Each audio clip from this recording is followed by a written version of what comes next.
నమస్తే ఫ్రెండ్స్, నేను మీ Sravani. Welcome back to Sravani's kitchen. ఈరోజు మన ఈ వీడియోలో మామిడికాయలతో ఎంతో రుచిగా మరెంతో సులువుగా చేసుకునే మామిడికాయ పులిహోరను చూపించబోతున్నానండి. మనం సంవత్సరం అంతా చింతపండుతో పులిహోర లేదా నిమ్మరసంతో చిత్రాన్నం చేసుకుంటూ ఉంటాం. కానీ ఈ సీజన్లో ఇప్పుడిప్పుడే వచ్చే పచ్చి మామిడికాయలతో పుల్ల పుల్లగా అద్భుతమైన రుచితో ఓసారి ఇలా మామిడికాయ పులిహోర ట్రై చేసి చూడండి. ఇంట్లో వాళ్ళంతా కలిసి పండగల కమ్మగా తినేయచ్చు. చాలా రుచిగా ఉంటుంది. అలాగే తక్కువ టైంలోనే ఈ పులిహోరను చేసుకోవచ్చు. మరి ఈ సీజన్ లో వచ్చే మామిడికాయలతో మిస్ అవ్వకుండా డెఫినెట్ గా మీరు కూడా ట్రై చేసి ఎంజాయ్ చేయండి. మరి లేట్ చేయకుండా ఈ మామిడికాయ పులిహోర చేయడానికి ముందుగా అన్నం వండి తీసుకుందాం. ఇక్కడ నేను అన్నాన్ని కుక్కర్లో వండుతున్నాను. మీరు కావాలంటే గిన్నెలో అయినా వండొచ్చు. ఇందులోకి 1 గ్లాస్ బియ్యం తీసుకోండి. వెయిట్ వైజ్ 250 గ్రామ్స్ వరకు తీసుకున్నాను. సో ఇలా తీసుకున్న బియ్యాన్ని ముందుగా 2-3 సార్లు బాగా కడిగి తీసుకోండి. మనం తీసుకున్న 1 గ్లాస్ బియ్యానికి 1.5 గ్లాస్ నీళ్ళను తీసుకోండి. అదే బియ్యం మరీ పాతవైతే 1 గ్లాస్కి 2 గ్లాసుల నీళ్ళను తీసుకోండి. కొంచెం కొత్త బియ్యం అయితే ఇలా 1.5 గ్లాస్ నీళ్ళైతే సరిపోతుంది. ఇప్పుడు ఇందులోకి 1/2 టీ స్పూన్ పసుపుని, 2 టీ స్పూన్ల నూనెను తీసుకొని ఒకసారి కలిపి కుక్కర్ మూతకున్న రబ్బర్ని పెట్టి కవర్ చేసి ఒక 3 విజిల్స్ వచ్చేంత వరకు ఉడికించండి. మళ్ళీ ఇక్కడ నేను 3 విజిల్స్ తర్వాత చూపిస్తున్నాను. విజిల్లోని గాలంతా నార్మల్గా వెళ్ళిపోయాక ఒకసారి కలిపి ఇది పూర్తిగా చల్లారేంత వరకు పక్కనుంచండి. అలాగే పులిహోర కోసం అన్నం ఇలా పొడి పొడిగా ఉంటే చాలా బాగుంటుంది. కాబట్టి మీరు కూడా మరీ మెత్తగా కాకుండా ఇలా పొడి పొడిగానే వండి తీసుకోండి. ఇప్పుడు మిగతా ప్రాసెస్ చేసేంత వరకు ఇది చల్లారడానికి పక్కనుంచండి. అలాగే మనం తీసుకున్న రైస్ క్వాంటిటీకి ఒక మీడియం సైజ్ పచ్చి మామిడికాయని తీసుకోండి.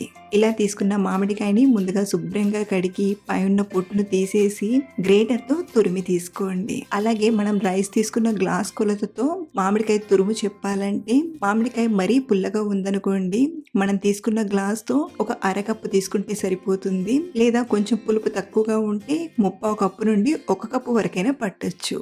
అంటే మనం తీసుకున్న మామిడికాయ పులుపుని బట్టి పడుతుందన్నమాట. సో ఇలా తురిమిన మామిడికాయ తురుమును రెడీగా పక్కన పెట్టి ఇప్పుడు మళ్ళీ స్టవ్ ఆన్ చేసి ప్యాన్లోకి ఒక 1/2 టీ స్పూన్ మెంతులను తీసుకొని కాస్త వేపండి. ఇవి ఇలా కొంచెం వేగాక ఇందులోనే మరో 1/2 టీ స్పూన్ మిరియాలను తీసుకొని 1 నిమిషం పాటు అలా ఫ్రై చేయండి. మీరు కావాలంటే ఇంకా ఇందులో ధనియాలు, నువ్వులనైనా వాడొచ్చు. లేదా సింపుల్గా చేసుకోవాలంటే ముఖ్యంగా కావాల్సినవి మెంతులు, మిరియాలు. ఇలా వీటిని తీసుకొని దూరగా వేపి ఒక గిన్నెలోకి తీసుకొని ఇవి కొంచెం చల్లారాగా పొడి చేసి పక్కనుంచుకోండి. మళ్ళీ ఇదే ప్యాన్లోకి ఒక 2 టేబుల్ స్పూన్ల నూనెను తీసుకొని నూనె కొంచెం వేడయ్యాక ఒక 2 టేబుల్ స్పూన్ల పల్లీలను తీసుకొని ఫ్రై చేయండి. పల్లీలు మనకు ఈ టైంలో సగం వరకు ఫ్రై అవ్వాలి. మరియు పల్లీలు వేగక ముందే మిగతావి తీసుకున్నామంటే పల్లీలు పచ్చి పచ్చిగా అనిపిస్తాయి. కాబట్టి ఇలా సగం వరకు వేగాక ఇందులోకి 1 టీ స్పూన్ పచ్చిశనగపప్పును, మరో టీ స్పూన్ మినపప్పును, 1/2 టీ స్పూన్ ఆవాలను, 1/2 టీ స్పూన్ జీలకర్రను తీసుకొని పప్పులు కాస్త వేగి కొంచెం దూరగా కలర్ మారేంత వరకు బాగా ఫ్రై చేయండి. ఇవి కూడా ఇలా చక్కగా వేగాక ఇందులోకి ఒక 2-3 ఎండుమిరపకాయల్ని చుంచి తీసుకోండి. అలాగే ఓ 4 పచ్చిమిరపకాయల్ని సన్నగా కట్ చేసి తీసుకోండి. వీటితో పాటు 1 టేబుల్ స్పూన్ జీడిపప్పును వేస్తున్నాను. నిజానికి ఇది ఆప్షనల్, మీరు కావాలంటే స్కిప్ చేసేయచ్చు. ఇవి కూడా చక్కగా వేగాక ఒక 1/2 టీ స్పూన్ ఇంగువను, అలాగే కొంచెం కరివేపాకును తీసుకొని ఫ్రై చేయండి.